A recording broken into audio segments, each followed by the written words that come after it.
This project happened during one of the wettest summers they'd ever had. And that changes everything about installation.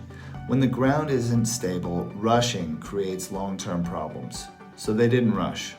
We had the wettest summer we've ever had, so we were teased on what we were actually going to be putting in because we had this big well of ground and then the rock and everything that was out. Saturated soil doesn't just slow you down, it affects base prep. You can't dig things out.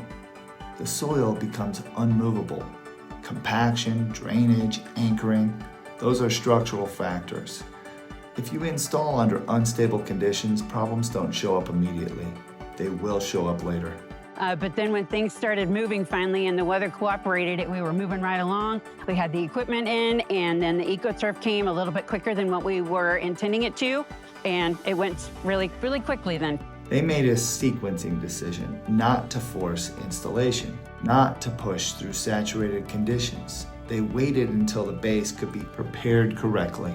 Everything was delivered right on time. In fact, it's actually even early.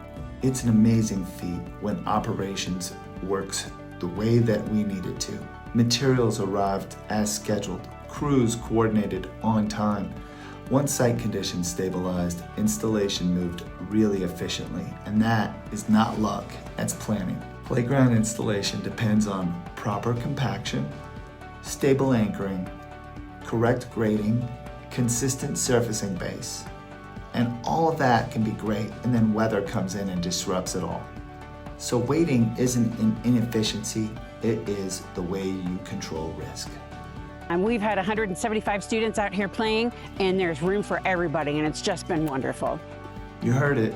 The wettest summer of the year didn't compromise this project because sequencing was disciplined.